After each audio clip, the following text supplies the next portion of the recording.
me for another edition of the SPECULARIS Conversation Series is the internationally known Surrealist artist Miles Johnston.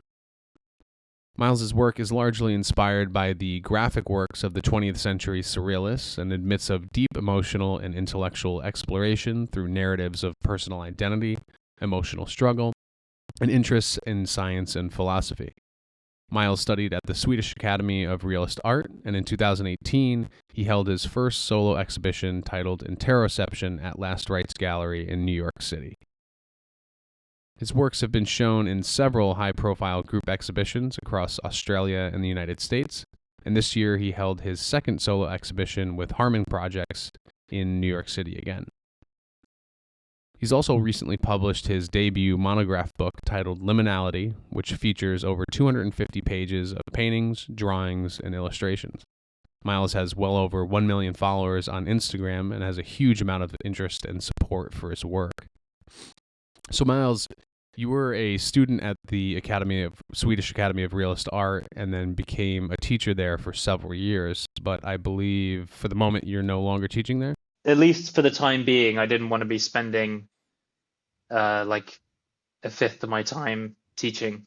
Didn't want to spend that much time away from the kids. So yeah, that makes sense. I'm trying to make sure I have a relationship with the school. I go down and trying to get back into a thing of giving a workshop every term or something. But yeah, so I did it for a good 7 or 8 years. I really loved being a teacher. I really miss working with students all the time, but I try to do I suppose I do more like workshop type events now. Anything. Yeah, I just got back from teaching a week long as one of the instructors at a week long thing, and I don't know, I really do love being around other people who want to draw, want to paint, want to express themselves, and it's a lot of fun working in that role. And it's a cliche, but it's extremely, somewhat selfishly, it's extremely educational as well. You really solidify things you know and figure out what you don't really know that well by having to explain it to other people. And yeah. And I just find it deeply meaningful, actually, watching people grow and develop this new lifelong skill. It's amazing. Oh, definitely. Just to be a conduit for the creative growth of others is really an amazing thing.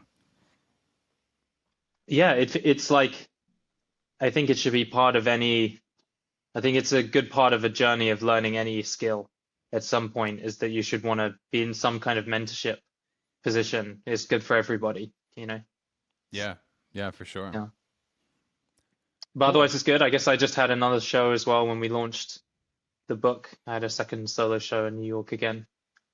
Yeah, that was with Harman Projects. Yeah. So the studio has been cleared of work. It's empty, just a bunch of trash now, and filling it back up again. Awesome. Yeah, it's always a weird feeling when you have a show and the walls are completely vacant and you realize how many holes and how much sheetrock's actually falling off the walls because you've hidden them with so much work. Yeah. I never used to feel that much in particular selling works. I was very like, well, I just needed the money, full stop. I mean, still do, but like, you know, when you're 20, like if someone's going to spend any amount of money on your work, you're like, for this thing I drew, like, of course, you know, you're so excited.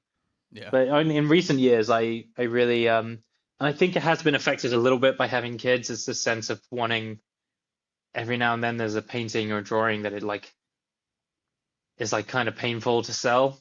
But at the same time, if you really want to have a career, you need to be trying to sell only the ones that are painful to sell. You know, right. You want to be, you don't want to be showing off at a show with your B-sides. Yeah. And I know it's kind of neurotic and weird because like when they're here in my studio, I don't show them to anyone. Like maybe like twice a year, someone comes around and, you know, you show them, they're like, oh, neat. You know, people don't really, it's not really like a big moment showing someone your work. I don't know. It's like, I don't know what you expect people to do, but yeah, it's clearly better that they go out to people who want them and the studio is empty and you feel that need to fill it up again. But sure. Yeah. Sure. So the Harman Projects exhibit went well? It went pretty good. I think it's pretty dismal times in the art market with all the sort of Yeah. Yeah. economic anxiety and uncertainty. But it's always the same. The really large works didn't sell, but they were the ones everyone sort of talked about at the opening. I think a painting like that, you need someone who's like got the cash, the wall space, everything. It's like it's a hard ask to sell. I mean, you need like a huge place to even put it up somewhere. So Yeah. I think Yeah. you kind of bring them as part of just like maybe they go to somebody, but all the medium-sized paintings and it's always this way, the more expensive pencil work goes first, and then it's actually the less expensive works that don't sell. I Yeah. think because most people who are buying art are buying if you're sort of at that place where you can afford originals, you're just buying the one you want. Do you know what I mean? You're not buying, you don't sort of think you're ready to commit, you know, $8,000, but oh no, I'll just pay five for the one I don't want as much. It's just kind of not how collectors end up thinking. So it's sort of, um, I mean, I guess unless you're like so hyped that it's sell out across the board. So no, I'm very grateful for how it went, and it was really lovely to meet some of the collectors, which is always really fun just to get a sense of, who it is they're going to, and yeah, it was great people. So yeah, if they're Yeah. listening, thank you. Thank you for keeping the ball rolling. As I say, every year I remain an artist. There's another year I got away with it. Yeah. So Nice. I like that. Yeah, yeah. definitely. It depends on, in terms of sales and interest, it really depends on the venue and really bringing your work to where you think that collector base and that audience is. I have a large scale figurative series that I would show in Boston, but I know that that there would be no sales interest just given the price points. But then I bring them out to some of the fairs, LA Art Show, and, Intersect Aspen, stuff like that, and Mm, just huge amount of interest because that's where people are going that have the kind of money to be able to afford really large pieces, large pieces of real estate on people's walls. yeah. Four Yes, by it's a six strange paintings hard to collective. sell. It's all a big collective hallucination, your market. It's sort of, can we get everybody to believe that these are worth this and believe it enough that we're competing to get them? I Yeah. had someone whose work had got to a place where they were selling each original for about $150,000. And he was Wow. just like, there's like five rich people who all want them, and Hmm. they just are outbidding each other. And it just happened to him very quickly, and then and it was people around a sort of particular museum. And and then, when you have people like that with deep pockets who just like, no, I want it, no, I want it. But then it became this new trap for him because you don't have an infinite supply of people who can spend that kind of money, and you've set the price point there. And obviously that's like a great thing to have happen. Like that's that's a few years of living depending where you live, for sure. I mean, Sure. many years depending where you live. Or if you're in New York, it's 1 year. But like with your For six studio. months even. But like but yeah, but then what? Then they've got them. And so I don't know. I don't know. I wish I had better. I feel like I have good advice from people around me, but a huge amount of that feels outside of my control in a way. Or the thing that I know I have control over is the making of the artwork. And there is maybe a little bit of a sense in my mind that there's a doubt if I'll ever be inside on the big gallery world. You know what I mean? I'm just not sure if the work I do is ever really going to be interesting to larger art institutions. Um, but I don't really mind, and I don't really know how I would try to persuade them otherwise. So I'm kind of, that is the thing I like about social media, is that there's this ability to sort of, I like that most of my living is off of the print market. It's more like people who actually want to just buy something that they can have on their wall at a price point that I can imagine. Yeah, I buy other people's prints. Um, Yeah. and there's something nice about sort of being able to sell between that and merchandise. I'm like quite happy with the idea that I want my work to be somewhat accessible. And then originals are this thing if someone really wants them. I mean, God, just to like when you factor in taxes, gallery cut, time spent on them, material cost, Oh, it's it is kind of a wake-up call to realize like they have to be so expensive to basically net out at like a normal job salary. yeah. Um, not trying to, there's huge upside potential if you can really get your work in the right galleries and stuff. But um, I just feel like that's not my job. That's actually gallerists' jobs, Sure. Yeah. to figure out how to contextualize and if they want to. And in the meantime, I'm just trying to continue doing work that my goal is to make paintings that someone could look at and actually feel something and care about, just reflecting on their own life experience. And as much as I have to think about how to make a living, um, my primary goal with every painting is that I want someone to have like an interesting moment with something I've made. Like that is success. And I kind of have this somewhat naive faith that if enough people out there are feeling something, I sort of have this trust that there'll be some way to support myself, you know? Yeah. Yeah, for sure.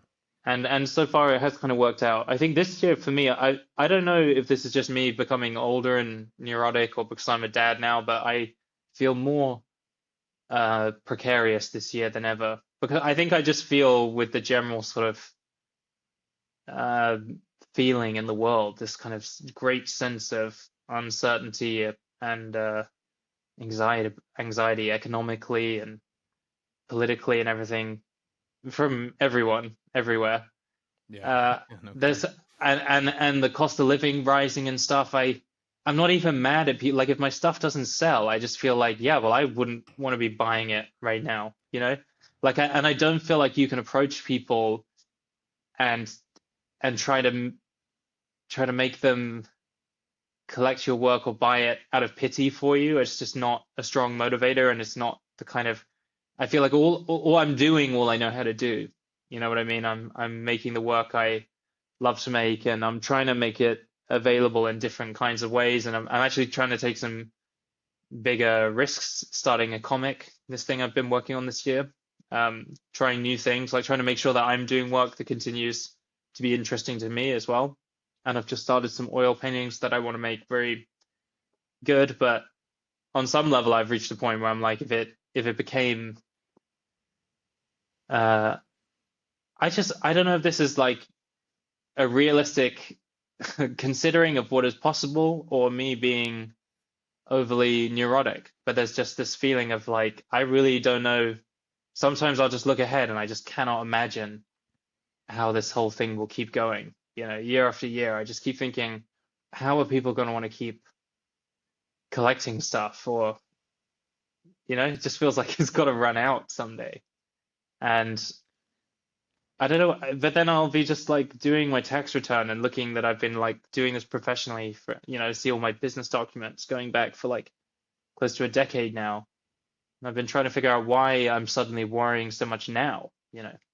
But I do think it's just this moment uniquely. I'm sure it's like interesting how the time I stepped back a little when I had kids was the time that you had all this generative AI starting to take off, and it would just come through the insanity of the crypto and NFT years, and it's just this kind of feeling of like, wow, we really have no idea what is coming down the pipeline.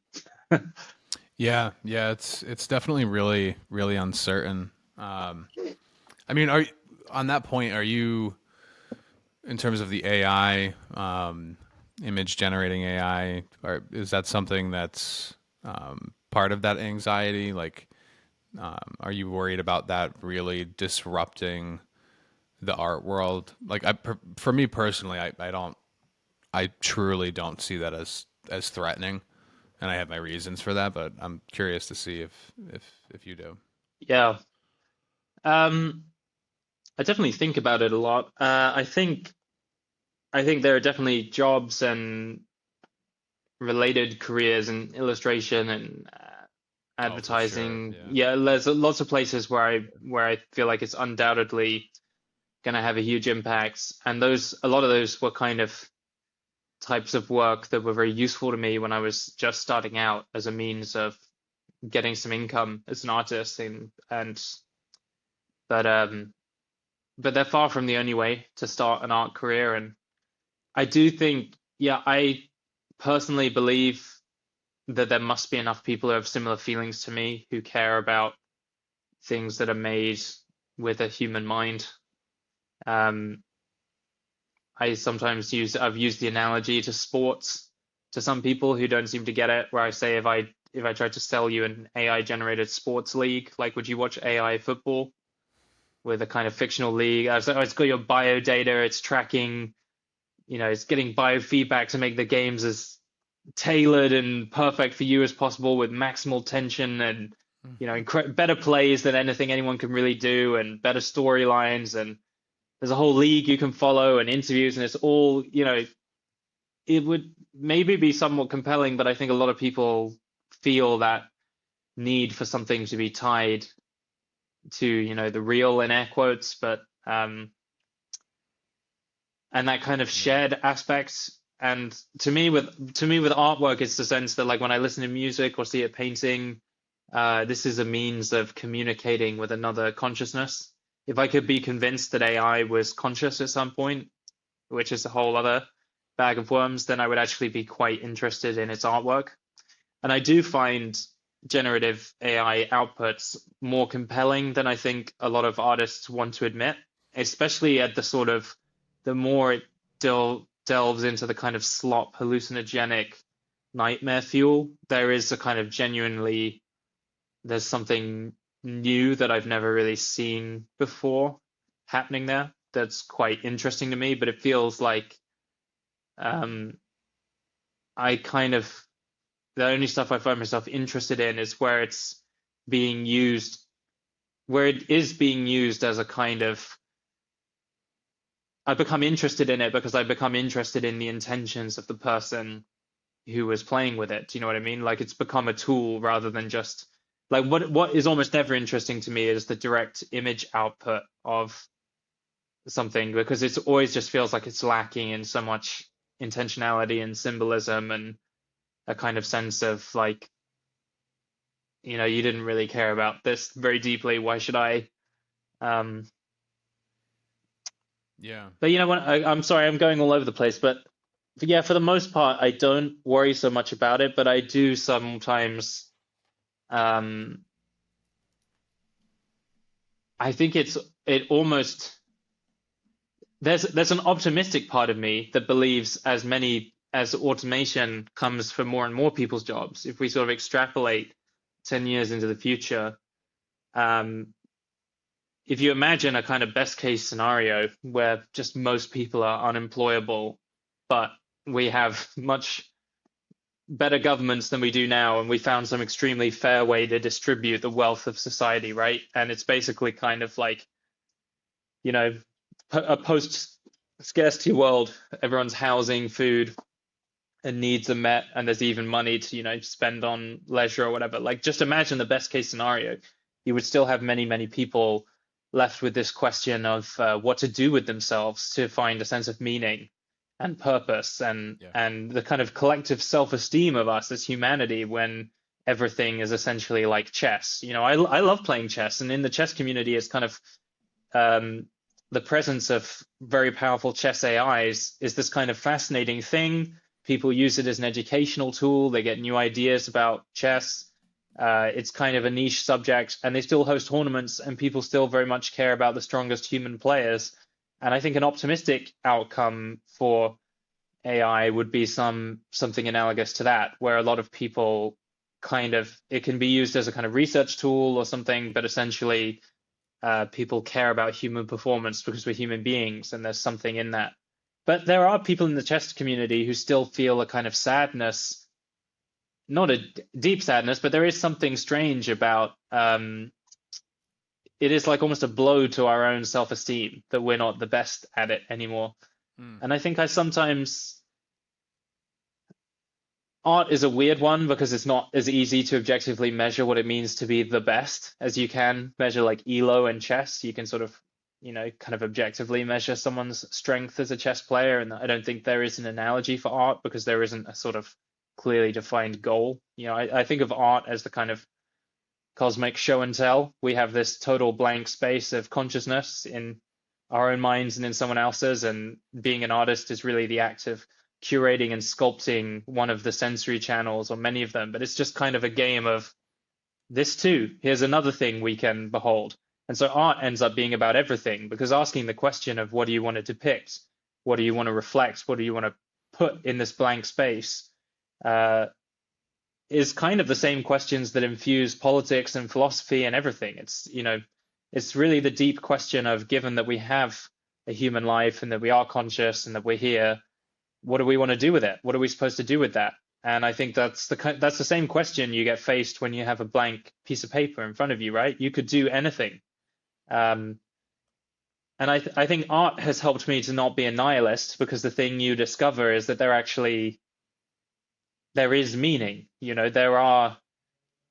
could just kind of, fuck it, blah, blah, blah, throw some paint on a canvas. And sure, like there's a state of mind in which that can be somewhat interesting. But what I found with my own work, or maybe this is just the little game I've set up for myself, is that there are certain realms of imagery and symbolism and whatever that just feel sort of almost intrinsically meaningful to bring into the world.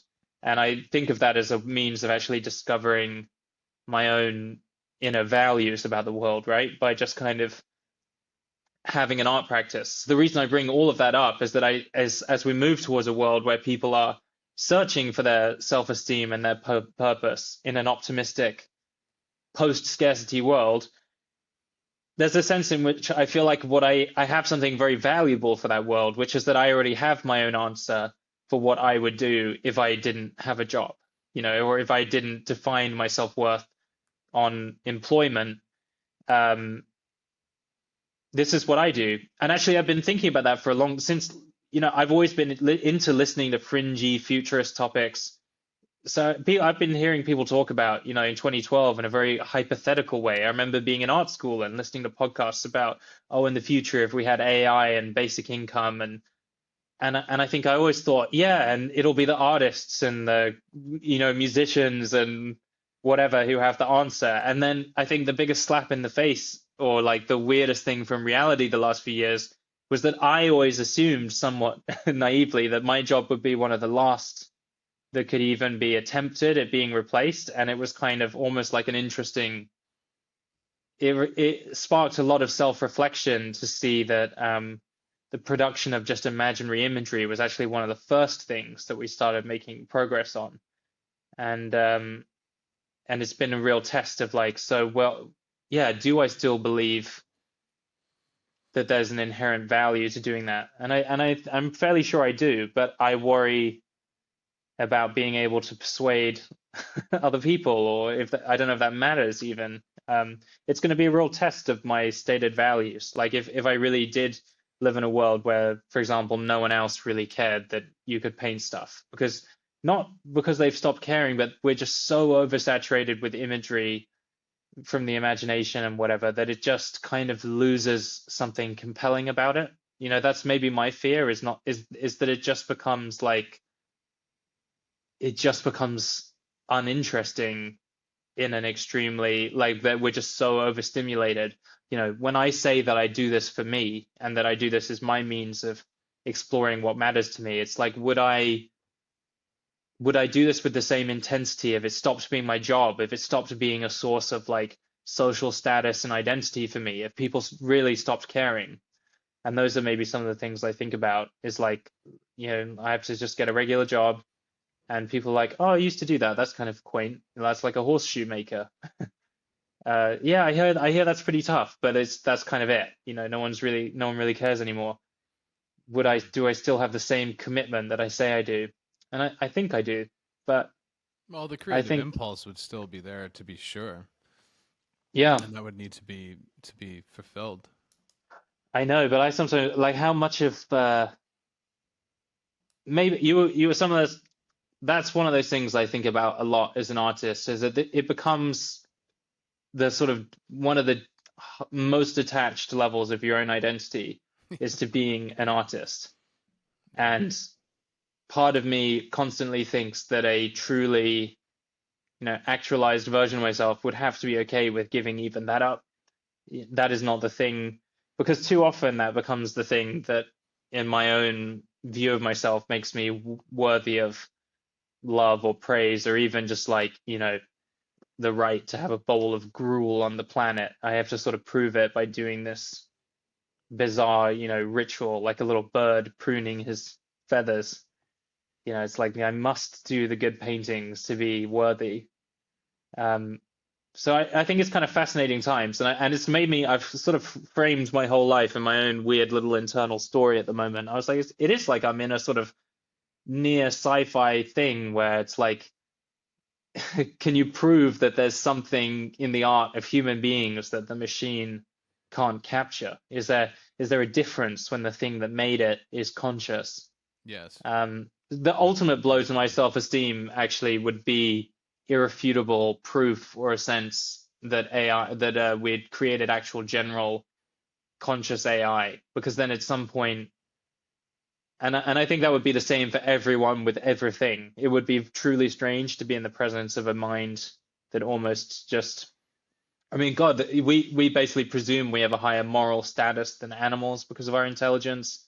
We don't think it matters if we want to destroy some animal's home if we're building a new apartment building, because we've got our important reasons, and it's just like, it's a little taste of what it would really mean to the way we've set up our own value system around intelligence, to actually be in the presence of something that was both more intelligent and conscious. Because I am sort of somewhat persuaded that it's the consciousness that is well, that gives something moral status, the ability to suffer or not suffer. So Yeah, um I'd like to get into that a little bit.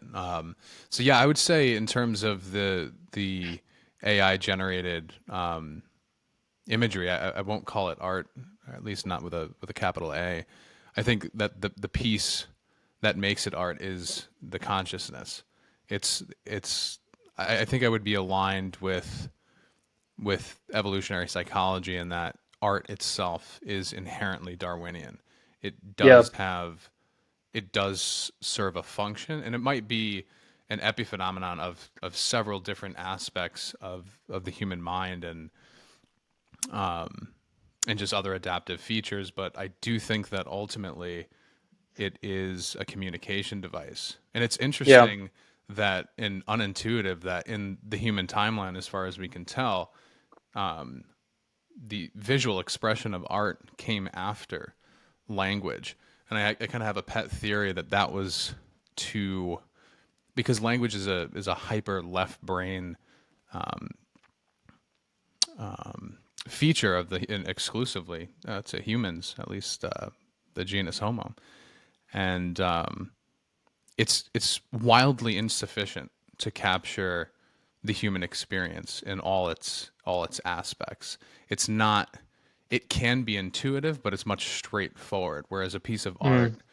a piece of music, those are communication devices, but they're highly intuitive devices. So So let me, because I just to like, I'm sure there's a lot of people listening who inherently, it's a divisive topic, and there will be a certain amount of artists listening who just hate the presence of this stuff. And I just want to make it clear that I sort of very much understand and feel that, especially when it comes to the kind of arrogance of big tech companies just literally just claiming data as their own, and yeah, disrupting the lives of very real people. And there's that ability of being too big and too financially dominant to even have the kind of laws that you and me have to live under apply to them.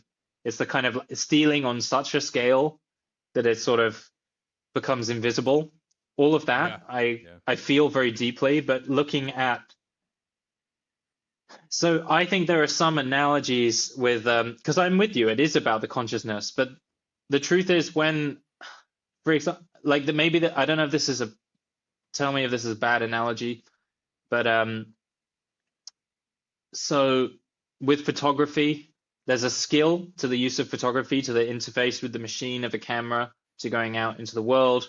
You know, you have all these variables you have to learn to control, and you can express yourself by sort of learning to master that landscape of hardware and, you know, your eye for composition and your thoughts about your subject and everything, right? It's very uncontroversial at this point that a photographer is an artist. And I think at some point, you know, sorry, I'm just turning my phone on Do Not Disturb. At some point, people, I'm not like other people who claim that, like when someone shows you AI generated images or video, in some sense, yes, the black box of the neural net making that doesn't have any subjectivity. But like a photographer going out into the complex system of the world and interacting with machinery and light and coming back with an image that they have decided to show to you and, you know, have pushed their intention onto, I can imagine a kid growing up with this tech who learns to enter this kind of bizarre latent space that the machine can access and is making choices about what they want to see and collaging and combining. And, you know, at some point, there's some analogy there to me that holds where it's like, you have now brought me something that the consciousness is in the person who used all of that machinery and technology, right? And then I actually think some of the analogies to say sampling in music, like there were a time when, I mean, God, sampling, is there any bigger example of literally just lifting someone else's recording and chopping it up and repurposing it into a new thing? And you can easily imagine someone, I'm sure there were people early on who were like, you're just using my bass line. You don't even know how to play bass or drums, and you're literally just using it. But if you are a fan of like DJ Shadow or God, any like anything from hip hop, electronic music, whatever, you understand that this becomes more than stealing. It becomes this new form of creative expression. And so I'm never going to be impressed by somebody who has just written a sentence into a Gen AI and is now posting just an image, right? Like that's Sure. like outside of the use of memes, it's always going to be pretty boring. But I wouldn't be surprised if there are people who innovate new animation techniques. And I know that people are going to have this kind of, I have this knee-jerk reaction to not like that, but I like to try to challenge myself to see if I really, like if I'm really sure, or if I'm just having a sort of gut reaction. And my sense is that it doesn't seem outside of the realm of possibility that before the end of my life, or maybe even in the next few years, I'm going to see someone doing something using AI tools, and I'm just going to be like unable to resist that this person has done something artistically interesting with it. And I think that'll happen to the extent that they have used as a tool to express their own intentions. And then in the same way that I don't feel threatened by a photographer because they can instantly, you know, paint more realistically than me, they just have a different series of goals and possibilities with their work. I feel like it's actually it's the theft of work, and it's the lack of compensation for artists and the business model depending on that is inherently bad to me. There's actually a lot that is very interesting about the underlying technology. And the tragic thing to me is much more about just doing this thing that is disrupting the lives of a class of people who have made the very technology possible, and all of human history and creative expression. Like that to me is the crime, or the moral outrage. But the actual technology itself is kind of I mean, it's kind of interesting, you know, but I'm not interested in using it. But I have no doubt that I just feel like at some point you can't, like, this is just a thing that is real, that has emerged into the world. And there's always some element of being an artist is that kind of inherent curiosity about novelty and new things and what's possible. And it is kind of fascinating to me that it's even a possibility. So I just find myself I don't know how I feel about it because I mean, I find myself most of the time wishing it wasn't happening. If I'm being totally honest, I'm like, you know, but it is happening, and so I'm trying to. I don't want to approach I don't feel a threat of being replaced because the thing that I care about is painting and drawing. I love the experience of painting and drawing. I had this thought the other day while I was drawing. It was like if I loved surfing, let's say I was a surfer, you could say, I would feel if someone came to me and was like, look, I've generated this video of me surfing a 50-foot wave. And like, look how sick it looks. It looks like a GoPro. And like, look at the reflections on the and it's me on the wave. If you were a surfer, you'd just be like, okay.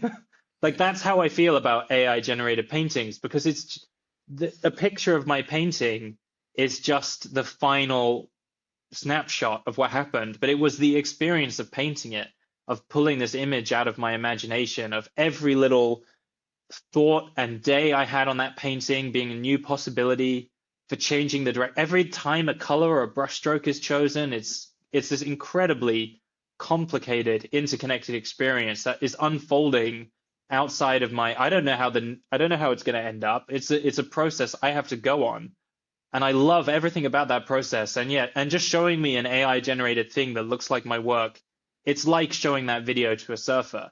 Like and then it would be as infuriating for the surfer if then everybody started saying like, "Hey, I'm a surfer too. Like I've got a whole portfolio of videos of me surfing." It's like Yeah.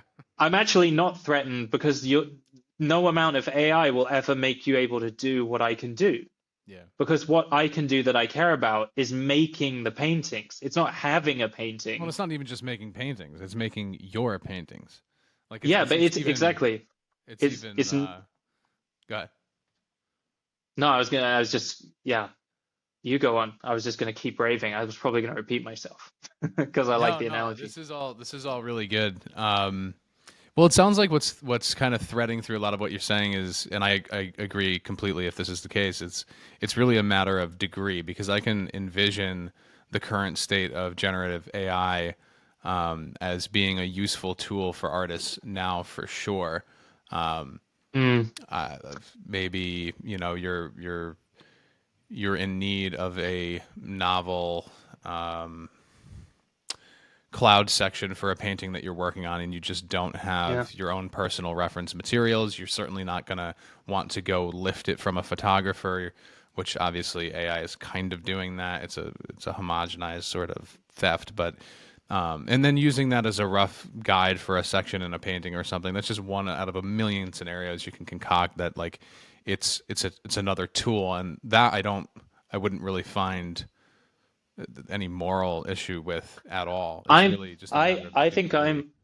yeah, though I have seen this new thing cropping up where I've seen at least three of these accounts now, and some of them have been admitted where they're doing really, really well on TikTok or social media, and it's so obviously copying a full on it's just like a copy of an AI generated From image. AI, yeah. And it's so transparent to me because it's this thing where the composition is doing both fairly advanced things with the lighting and materials, but then you see the hand and it's just a real and or the hand or the face. I know AI does hands well now, but what I mean is when I look at how it's drawn, I can tell that this person isn't very good at drawing. Like they're copying the contour, but they're not understanding the form. They're not really understanding the light. They're making mistakes that somebody would never make.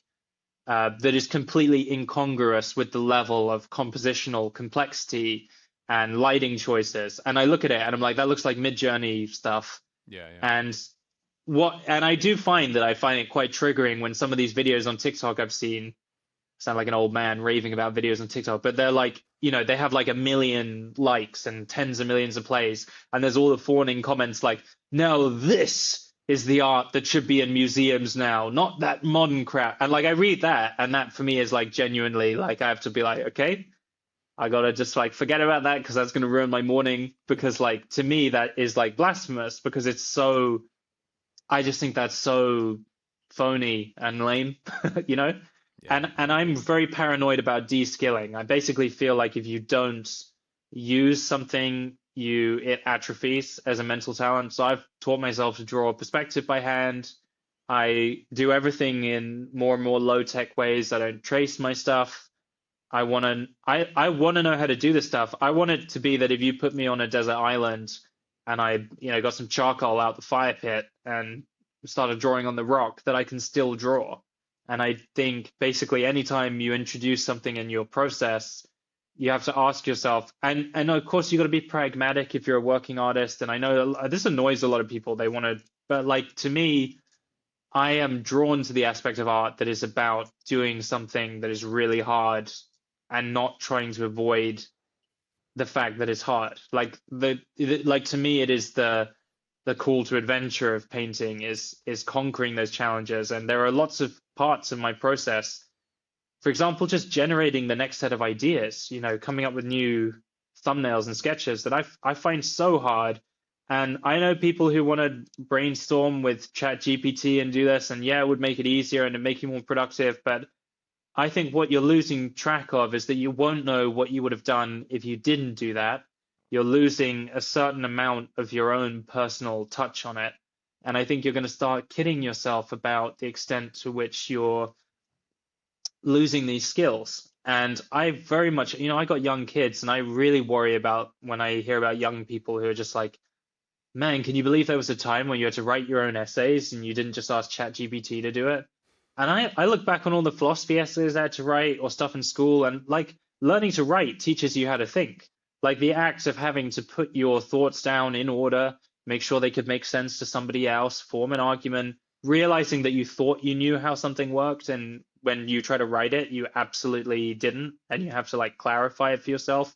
Yeah. I feel like I worry about a world where we are, where we're just making ourselves completely reliant on this stuff for a kind of basic form of cognition that I think is essential for having like a civil society. And I find it actually kind of gross if I can detect that someone's sent me like a personal message, like a non-work email, and there's a hint of AI in it. I just feel like, well, you shouldn't have fucking bothered.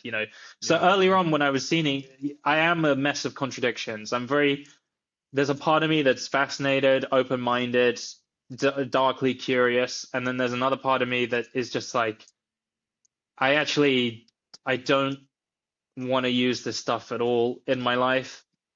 Beyond, like I know that people who are very pro will be like there's a certain amount of machine learning that's unavoidable in a lot of software, and I think it's remarkable. Like there's obviously going to be genuine uses in society. I want medical imaging technology aided by, neural nets to be a thing where they can detect your cancer earlier. I'm sure there are like amazing biotech problems it's going to help solve. Like I think the technology is incredible. I just don't really feel like the place it belongs is in us losing our ability to write and to creatively express ourselves, and a lot of things that can be intrinsic sources of meaning in a world where more and more people feel a kind of despair and a lack of meaning. It's sort of like not the place where I would be looking to give things up from my capabilities. And for me, it's like, as I fully, becoming a parent makes you fully feel like an adult in some ways, or like for me it did. I had been an adult, but it was it was like I have to be an adult now. Like I can't keep being like I'm a baby. like these people need me to function and be stable and have my head on my shoulders. And when I envision what kind of person I want to be, what kind of dad I want to be, it's really clarifying for my values. Like I really want my girls to grow up with a sense of self-esteem that comes from becoming capable of using their mind and interfacing with the world in that way. And I don't know if this will make me a Luddite as I get older and absolutely everybody is organizing everything with their little her chatbots. But for now, I'm being very cautious, and I don't really feel like, as amazing as the tech is, I'm not really convinced that it's doing anything particularly transformational for people yet. And I do try to be quite open-minded about reading interesting use cases of it, but it still seems so prone to hallucination and bullshitting. And so I don't know. Yeah. I think But a good analogy that I always came back to when it comes to the AI, like if you were to hand somebody a piece of completely AI generated art, and you know they might have a sincere and authentic and genuine and moving reaction to that piece, and then as soon as they find out that it was generated by AI, it loses something in the same way that because that kind of thing has been going on for a very long time in the form of like painting forgery. So if you have mhm, a forged painting and you don't know it, and you're just it's an amazing piece and it's moving and it has emotional, intellectual value to you, and then you find out, well, this is actually just a copy of the original, and it may mm, be matched brushstroke for brushstroke, and there's no question mm, if it is that convincing that the hand that made it is exceptionally talented, because those kinds of master copies are not easy, of course, to do. But what exactly is lost when you find out that it is a forgery? It's the fact that the mind that created it wasn't it wasn't feeling what was, say, if it's a landscape, it wasn't feeling the sincere feelings of what it was like to be in that landscape, find it yeah, compelling, and want to reproduce it in this medium. Like yeah. that's the communication aspect. That's the consciousness aspect. That's the real pulling part, at least from my point of view, of art generally. And if it's just a Yeah. person that's just matching lighting and matching composition and color, it's just it's not the mind that saw that landscape, and that's I like that. what I I've would be actually never thinking. heard someone express it precisely that way. My salacious analogy would be if you got catfished by a chatbot. You know, I can, and this will happen to many people. Like if you Well, fell the in companies love, like do it deliberately to people. yeah, like there must be someone out there who has fallen in love texting, you know, a chatbot for months. And then if the second they find out that all of this was with a chatbot, if that is a deflation for them, which I think is a perfectly same response. I think it's the same thing. It matters that it wasn't it what matters that it wasn't really a cute. It wasn't your goth girlfriend from Michigan. It was just a chatbot. You know, it's Yeah. like you can't say it doesn't matter. And Or even if you yeah, found out it was just a girl who ended up not being goth, that would be. nightmare. No, I mean just finding out like yeah, it's we all care about these things in some context and selectively pretend not to. Maybe some people don't. I don't know. But I don't, I think it's very easy to rationally explain that, yeah. But I do, the thing I find myself most compelled by is those strange videos where the form it plays with a lot of the same stuff that I like to play with in my artwork, but it plays with it completely by accident. When you get this, do you know what I mean? When you have forms that are kind of, it's like a moving optical illusion. It might be a face in 1 second, and then as it turns, Yeah, yeah, yeah, suddenly it's yeah. the silhouette of a whole body and it's someone standing up. And then there are these people on Instagram who are then it's truly like hallucinogenic nightmare fuel. It's kind of teeth and flesh and goo and eggs and vape smoke. And it's this kind of like, where have we conjured this from in our circuitry? Like we have programs, silicon and you know electrons on silicon. So when you learn about what goes into producing these chips and the kind of ultra microwaving great, it's like the darkest alchemical process of all time. We've laser engraved Yeah. silica and we have constructed just these endless tables of weights or whatever. When you see someone was showing the raw, like in numbers, what a trained neural net even looks like. And it's just a long list of fractional numbers, just 0.834, blah, blah, blah.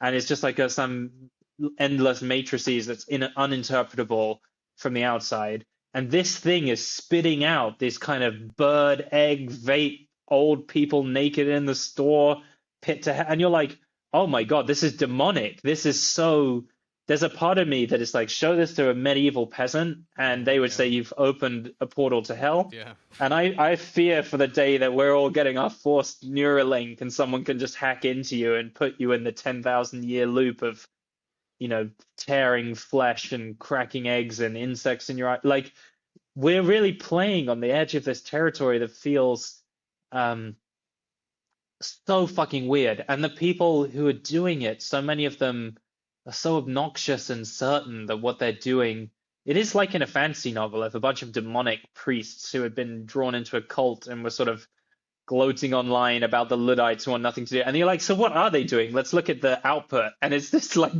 hell imagery flowing. And I'm like, how can this be real? How is this real world? I mean, seriously, that's why the Miles files are starting again. I realized every week I need to spare the people around me, and I've got this one friend who's going to sit with me, and we're going to do the hour long.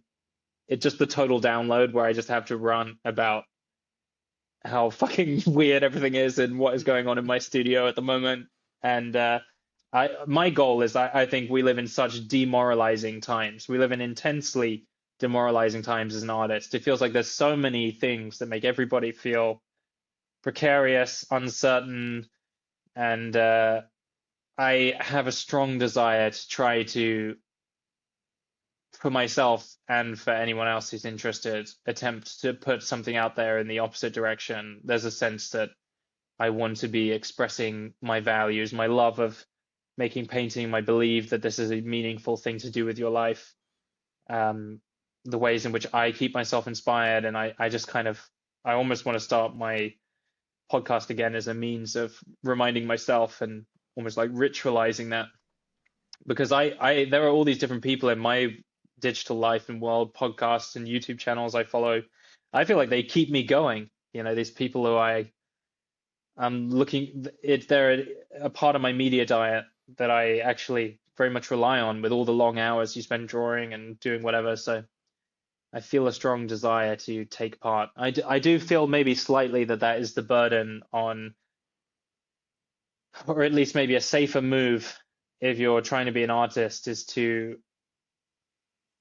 I think so many people who don't think about painting, who don't draw, it is just another image on their screen. It's just another thing on their feed. And I feel this strong desire to be like, you got to be like the Steve Irwin of painting. You got to be taking people out and being like, look at these crocs, but I want people to know about painting. I want them to know, I want this to keep going. I want young people to be interested in this as a vibrant thing that's worth doing. And I think that just requires people who feel a desire to share that, spread that around. Yeah, I feel I'm not sure that I completely identify with your sentiments, and I know that so many people do.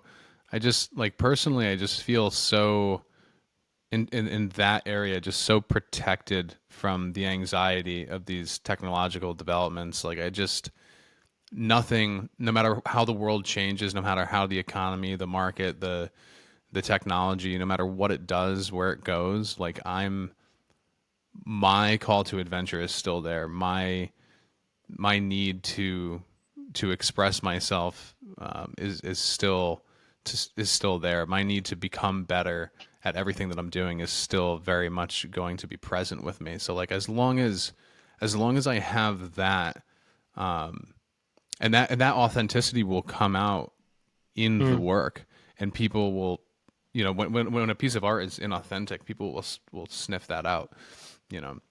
And I just feel protected by that, because that's my lot in life. That's my call to meaning, outside, of course, of the core of living life, family and stuff like that. In terms of how I spend my time, that's not going to change. And so it's almost trivial to me in a lot of ways. It depends on my mood, of course, but, like, the outside world can do whatever it likes. I'm going to keep plugging along. And if what I'm doing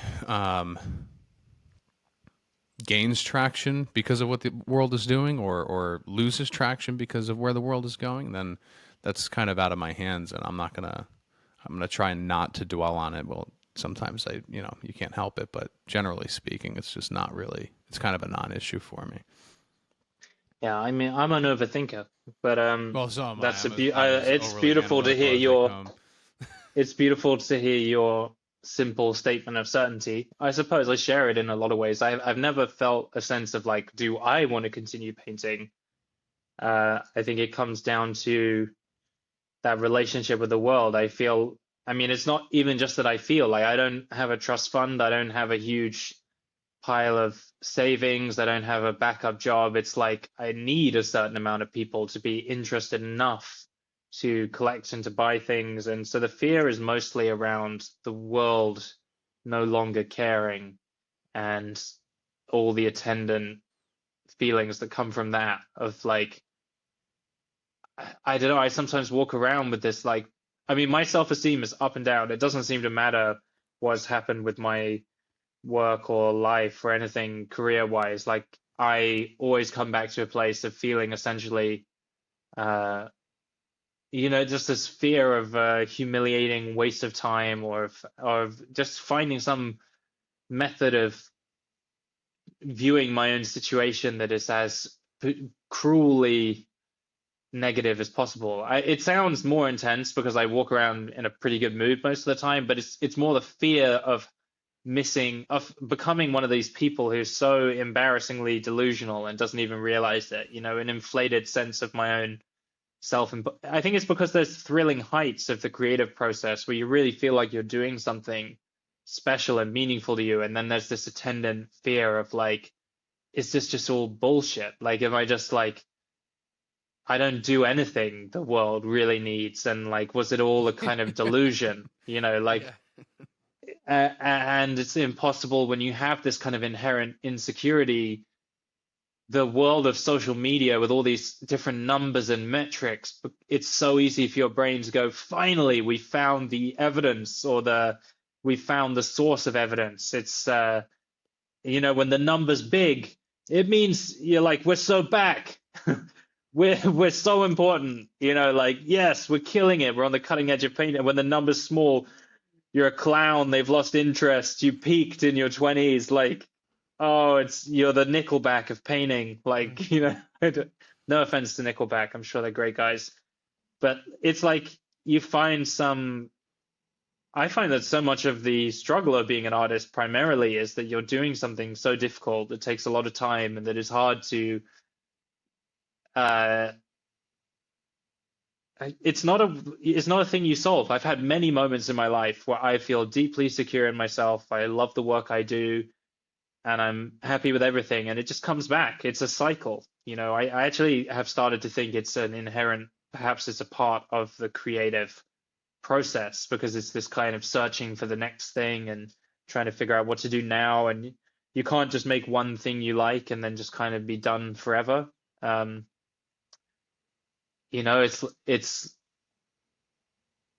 I think I'm learning to view it all, but actually it helps me to view them as stages of a creative cycle, because then I just kind of go like, oh yeah, this energy again. It's like I've started reading epic fantasy novels again, and I've noticed how like any good story has to have the moment where they just totally seem fucked, and there's the more you believe there's no possibility of escaping, the sweeter it is when it's the same story we're telling ourselves over and over again. And this whole melodrama that I go through might just be my way of kind of experiencing this narrative of my own life. It's so over, we're so back in the eternal cycle. I think it's helping me to reach a kind of deeper place where I can watch these things come and go and just be like, this is clearly part of how my brain spits out whatever it does into the world. This is how I chew things over and how energy builds up. Because there has to be some source of the relentless energy needed to teach yourself to draw or paint or write or make films or whatever it is you want to do. All of these crafts are hard. They're really hard. They have a reputation of being this kind of effete, soft hands brother. Like you got to just, it's just like a pursuit for people who want to just be in the attic, and like also almost like the cliche image of the artist who just kind of does nothing and then intellectualizes and rationalizes it. But a lot of the people I respect, and musicians and artists and whatever, are really hardworking people, because getting this stuff out of you is difficult, and it's hard to maintain that focus and motivation and the willpower to see it through as life is throwing you about through the kind of shit of just being a human being. And you have to make all of this while you are a human, and people are living and dying, and your bills are coming, and you have anxieties, and there's shit going on in the world. And this whole time you are maintaining this focus and discipline to make stuff. You know, so it is. I forgot where I was even fucking going with that, man. But to me, yeah, no, it just is. It's almost an act of. I think because it takes so much effort and energy, I think sometimes I just have these moments where I really fear that this is all coming from some deeply unenlightened part of myself that needs to feel special by being an artist. And that, like, if I were truly, if I picture being sort of truly actualized, I picture looking at a sunset and just being like, yeah, that's beautiful. Not feeling like, oh man, I got to paint it and capture it, you know, and show people how good I painted it. But I think that's kind of a lame way of viewing it, because there's definitely a way where I think creating stuff can just be expressing part of your human nature as a creative, in the same way that, you know, all animals have some inherent thing that they just do. I guess I do view it as a deeply human trait. Even now, as we're talking and having a conversation, we're creating with language and sort of creating little mini stories that we're sharing. So it's very human to sort of be building little ways of looking at the world and experimenting. And so at the best of times, I'm just doing what I would do anyway. But it's so hard not to get, yeah, I think having it as a job is what makes it hardest for me, but I don't want to have a different job, you know? So what I really crave is that it works so successfully that I don't have to think about it that much. I look at the artists who put out a print or originals, and it's like, you know, it's pulling in so much money that that's their yearly income. And I'm like, in my mind, it's like, oh, that's what that's what I need. But I'm not sure. I'm pretty sure it's another illusion. I think if that happened to me, I would still find some way to I think I would find some way to complicate it, you know? Well, you're on the eternal cycle of samsara between confidence and total neuroticism. Yeah. Which is but it's so embarrassing being a human being, don't you think? Like, it's just hyping yourself. Sometimes like you hype yourself up so much, you get, and then everything you was, you know, and you're talking to your friends around you. I'm doing so well. I'm running. I'm eating good. I've been reading books on stoicism again, and I've just been really like feeling. And then the next week, you're just back to the same insecure thing that you've been through 100 times. And I've been with the same partner for 10 years. We love each other very much, but sometimes there's that, God, like, how do you even respect me still? Like, you've just seen me go through the same.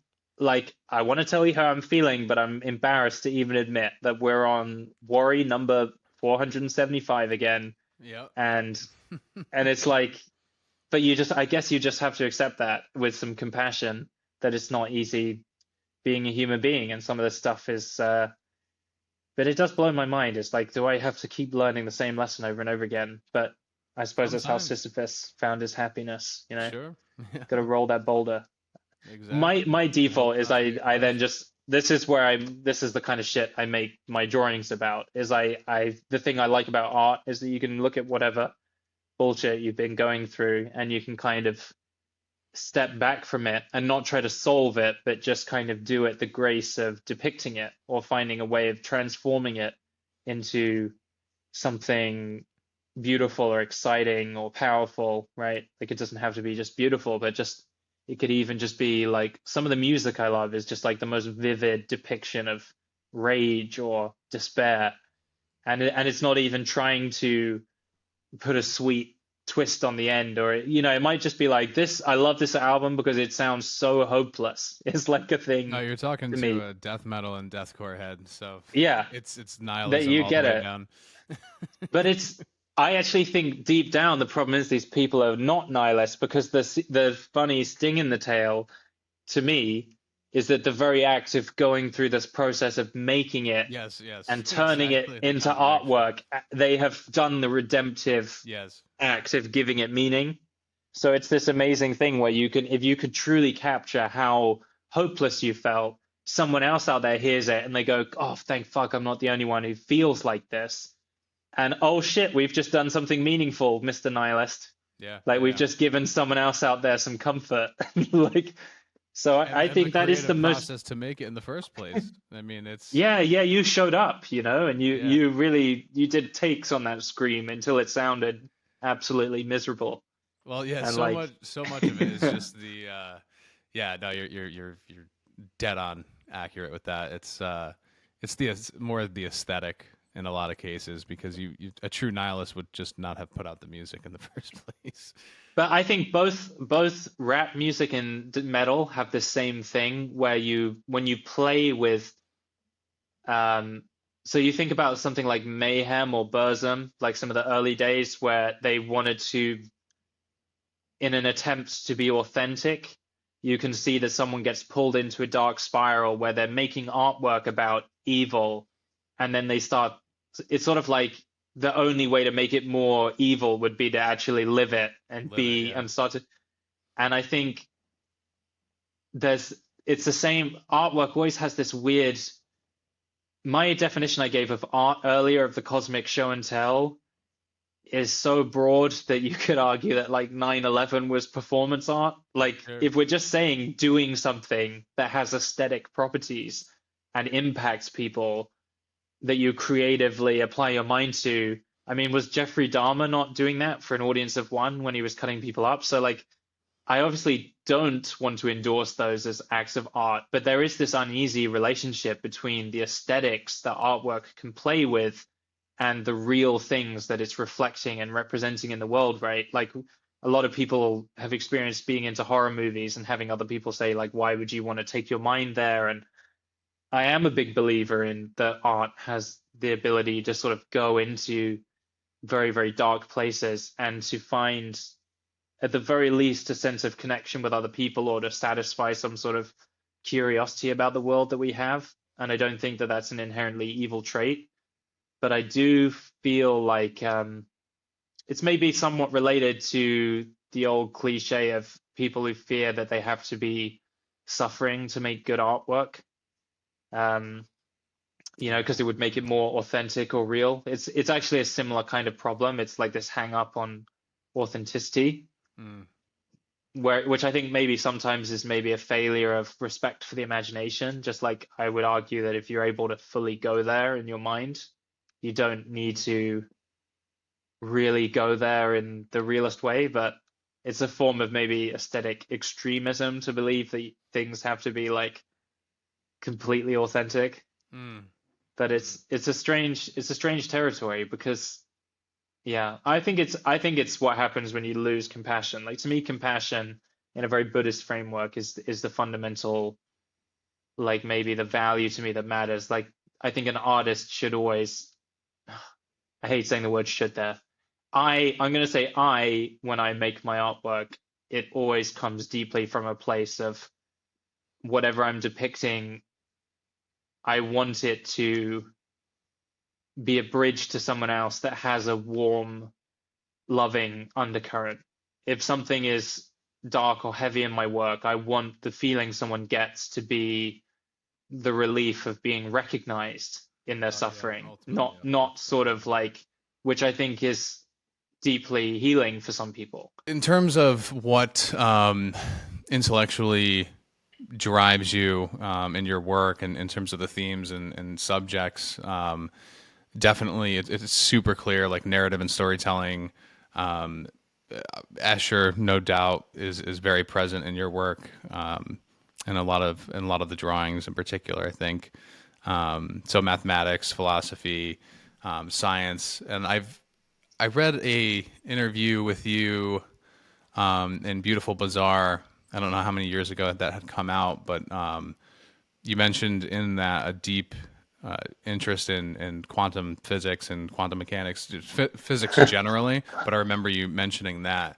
Is that still something Yeah. that you're interested in? That kind of I influences mean, your I'm work? interested in all of those things in a kind of surface level fan from the sidelines way. They were all subjects I was a big fan of in school up into what we call sixth form in England. But but I would actually feel self-conscious claiming deep knowledge of any of them. But they're definitely topics that I've read books on, listened to things on. They'll be in my kind of range of shows and things and YouTube videos I like to watch. I think I get interested in them because they're all broadly sort of, well, ways of experiencing a kind of truth about the world that feels quite alien and other. And they were always attractive as the sense of peeking behind the veil, is how they felt to me as a kid. This kind of sense that below the veneer of reality that we experience with the senses, there's this kind of weirder way of sort of conceptualizing the world. And and if and but what I love about physics and science and math and all these things is a way that they sort of provably have reality testing built in as well. It's fascinating to me that these kind of truly bizarre, out there and counterintuitive ideas have kind of been the core behind our technological progress and as a species. It's not the same as just being into sort of like astrology or Hermeticism or any of these other sort of fun esoteric topics. I have two hats I put on. There's a part of me that'll be listening to like esoterica on YouTube, listening to weird histories of, you know, demonology from the Middle Ages because I was just fascinated by what people believed. And then there's the part of me that wants to listen to, a bunch of much more rigorous, level-headed, sciencey stuff. And what's so fun about cutting-edge cosmology and quantum physics is that it's not really any less weird in a lot of ways than the Deeply weird, yeah.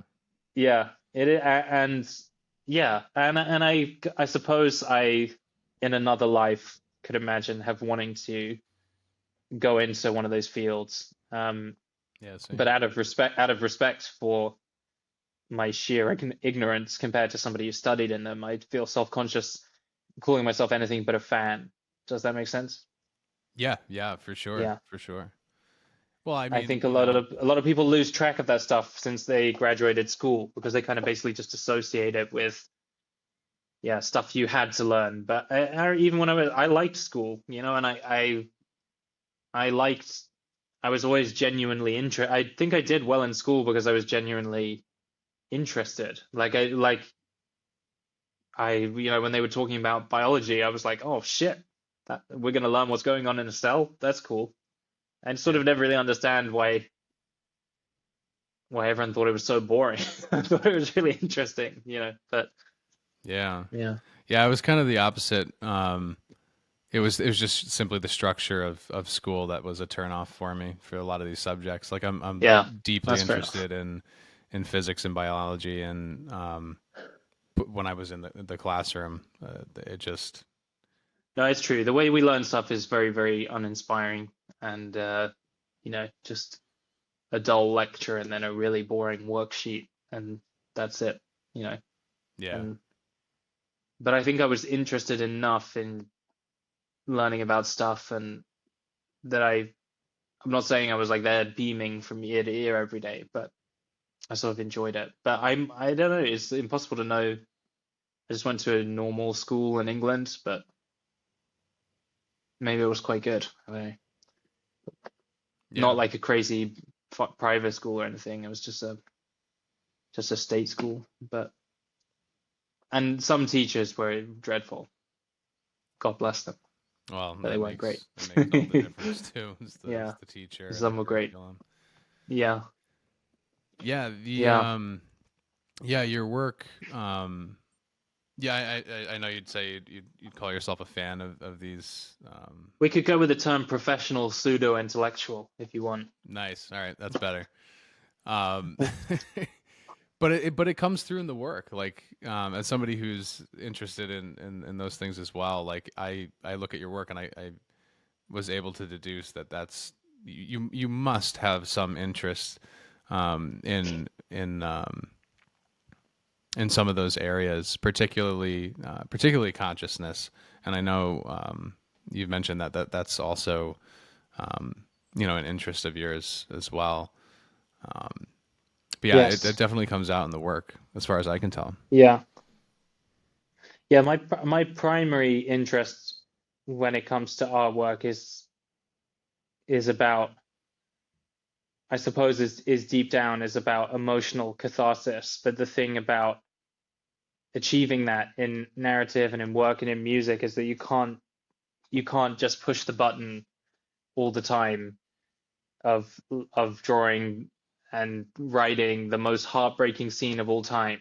You need to pull us in and make us believe in the world and get us interested in order to get somebody comfortable enough to have those kind of experiences that give a deep sense of meaning, right? And so that in some sense your artwork peripherally becomes about all the things that you're interested in, but to me they're all a means of kind of, I suppose they're just an expression of things that I'm interested in as a person, but the core why of doing the paintings that I try to not lose track of is the more heart-driven stuff, Yeah, and the sort identity of and intellectual, head-driven thinking cleverness is kind of the areas that are interesting to me that I like to be thinking about when I'm working, or sometimes I'm curious about, but I'm always trying to make sure it comes from I can't think of a better analogy than just saying heart and head, even though you know, well, I know that that's identity a and metaphor.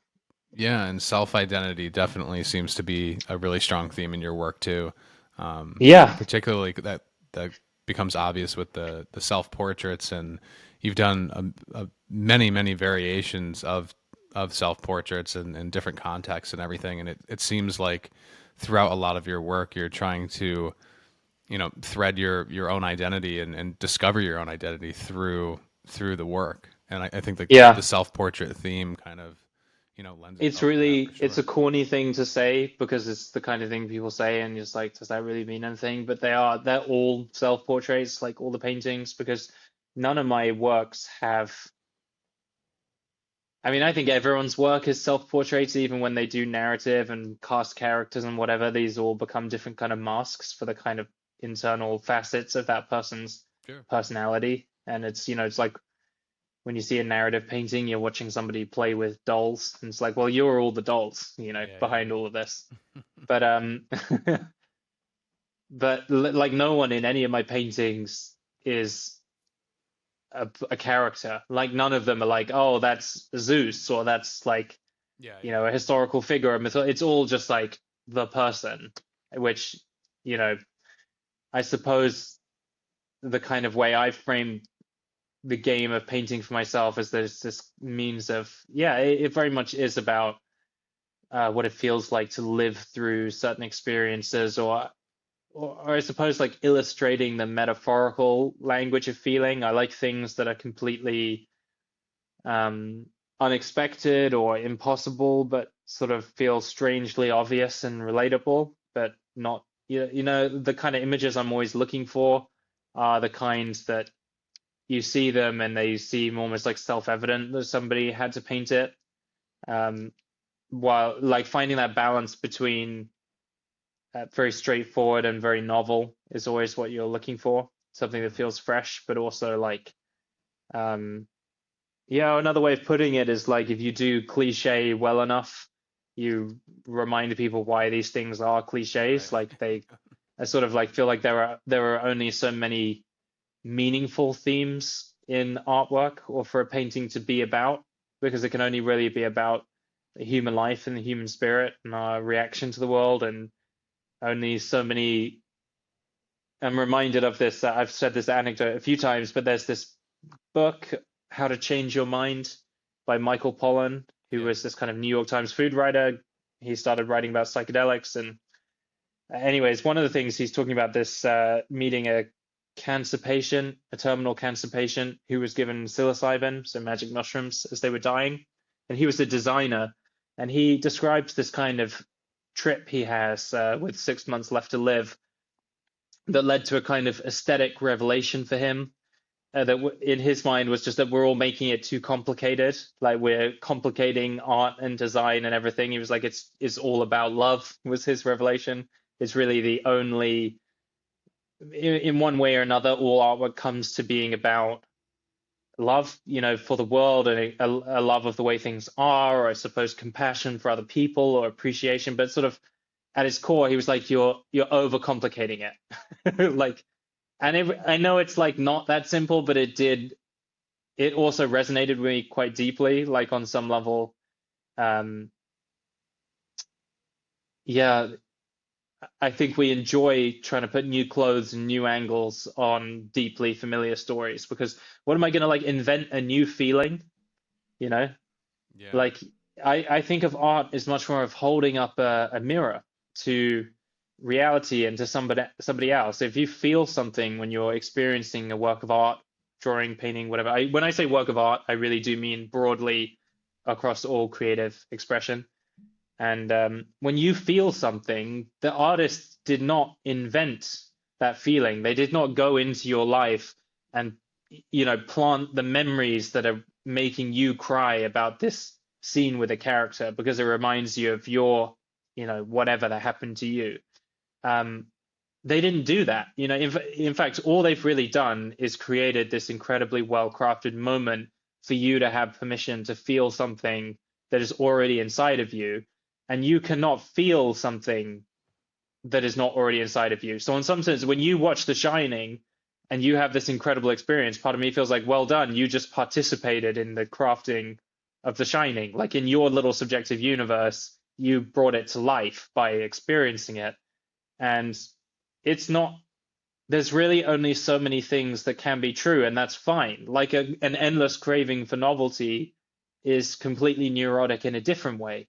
It's like being one of those people who has to travel every 6 months, or you feel trapped by life. Like at some point you have to realize like it's still you when you get there. And I think this can be a huge hang up for artists around originality. Part of me feels like you need to more summon the will to paint, to do it, to draw, to actually do this shit all the time and have your influences and be too close to them and whatever. Like eventually the body of work you leave behind will be about as unique as you are, which is that, I share a language with many people. I share many ideas with many people. I look like many people. And yet somehow I'm still totally 100% me in my particulars, and no one else is substitutable for me. And I feel that it's like my personal belief that the most genres of music and art and whatever have like there was this sort of moment where we expanded out radically and tried all kinds of new aesthetic terrains. But now I kind of I don't feel in music that there's a genre as obvious as like rap music or rock and roll that like we haven't found. Do you know what I mean? Like the blues or reggae. And yeah, everything now is about niche subgenres of subgenres. And at some point we either admit that we still like hearing the next new song, even if it reminds us of a lot of things, because it's infinitely new in its particulars. We haven't even come close to writing every song with every possible lyric. Like originality is such a weird topic. It is incredibly hard to do like what like Giga did, inventing like biomechanical. Like no one had seen that before, and but I think that's also an act of like when he arrived in history as much as it is about sure. yeah. But maybe that's just me having an extraordinary lack of imagination. But I sort of feel I suppose that's why I haven't been drawn as an artist to trying to like pioneer new terrain aesthetically. I'm much more interested in speaking. I wrote in my book that I view making paintings as like having if a friend calls you up because they're like feeling depressed and you want to come over and just try to make them feel better because you care about them. Or someone's having a great party and they invite you around. Like it doesn't always have to be like depressing. Like you just want to go over and celebrate with them. Making a painting is as meaningful as either of those experiences. It's just something you shared with another conscious entity while you were both alive. And that's beautiful, and that's fine. It's okay to just be like okay with that. Does that make sense? I don't need to have a bigger story than that. Yeah. It's really it's really deeply moving to me when people message me and tell me like that, some painting reminded them of some big thing that happened to them, and every time I can't believe that that really happens, and that makes me feel like in my own small way I'm having a lifetime that is meaningful and sufficient for me. And then on some level, I step back and I say, and that's my work life. And now I have my family, and I'm trying to have other hobbies and more facets to myself as a human being. Yeah. And I'm pretty happy with that, And it's amazing that like a static image can do that too. Yeah, As compared to say any other medium, that yeah, this fixed representation on the wall can have such yeah. a moving effect on the mind, Well, comparable to a that piece of is music my or that's my parting words, because I do have to go. There's a documentary called Ways of Seeing. You can watch it on YouTube. And this blew my mind, and I've been thinking about it ever since, because a lot of people will view a painting as if, like you said, as if it's like a really shitty version of a movie. It's just one frame, no sound, nothing happens. Whenever you're operating in a medium, you have to do the thing that only that medium can do. You yeah, shouldn't be yeah, trying to do a worse version of something else. And the profoundly amazing thing about paintings is that they are unchanging and static and stationary. That is not a limitation. That is the form. yeah, In the same way a haiku is not limited. Like it's meant to be limited. Like the crazy thing about seeing a Rembrandt painting on the wall is that it has been like that for those hundreds of years since there was a person stood there with someone else. And when you look at that, you are getting this bridge into his perception and this person, and it's still there and it's been there. And think of the world passing and moving around that as it sits in various buildings, static, stationary. And I often think that when I'm making images, I'm looking for the iconic, the symbolic, that thing that wants to just stand there, stationary, as a kind of emblem of something that someone can come back to. And if someone puts that print on their wall, you have that relationship with it as your life is unfolding and you went through that breakup and you heard that news and that good thing happened. It was those little flashes you saw every day on the wall, and your relationship with it evolves. And it's fascinating that it remains stationary, but your perspective of it changes so much, revealing this kind of changing aspect of yourself, right? So it's not a limitation of paintings that they're just a still image. That is actually fundamentally part of what's beautiful about them. And I think yeah, just something to think about. I'll leave that, leave a parting thought with everybody. no, definitely, yeah, I agree, I agree. I Yeah. heard you say a slightly different perspective a little while ago on the same topic, so it's interesting to see you growing with that thought, and it's still developing. I'd be interested in what was different. You can tell me in part two. Yeah, yeah, for sure. Yeah, so Miles and I, we landed on we're going to do a second part because we have a lot to talk about, and there's some definitely big buckets of topics that we haven't even touched on. So definitely more to come. But yeah, Miles, it's been such a pleasure talking to you today, and I really appreciate you taking the time, and it's been a lot of fun. And yeah, just best of luck to with everything in the book too. We definitely have to touch on that in Yes. part two for sure. Yes. Yeah, I should plug myself. No, I mean, obviously, like, thank you if you see my work or care about it at all. I'm very grateful. If you do want to support it, I've got anything from pretty cheap stickers and merch on my website and mini prints and stuff like that, to I do sign prints from time to time, which you can get if you're on my mailing list, or if you go on the Paragon Books store, you can buy my art book Liminality. And if you are US based, I would ask that you do it that way, because it's actually incredible, the difference in how much of the money I see versus from Amazon. But I get it if you're in Europe, because we just can't offer competitive shipping rates outside of the US. It's kind of ridiculous how much, like, we're just charging what it costs to send it, but it costs more than the book. So I totally get it. Oh wow. If you want to go to Amazon, it still like helps. It gives like data to the distributors and publishers, and maybe helps the book have a longer lifespan. But if you are in the US, or if you do check if the shipping is favorable, it is nice if you can get it from Paragon Books. Otherwise, don't buy anything. I get it. Like, who wants to spend money right now? Eggs are expensive. Eggs are extreme. I eat a carton If you of eggs find a day. yourself They're extremely falling expensive. out of control, do consider getting a print. Yeah. Yeah. Cool, man. Yeah, this has been a real pleasure, and yeah, look forward to talking with you again, man. Yeah, I'm looking forward to part 2. I'm genuinely going to have to leave and hang up. So thank you so much. And Sounds good, man. Yeah. Much appreciated. Speak again soon. We'll coordinate over email. Yeah, sounds good, man.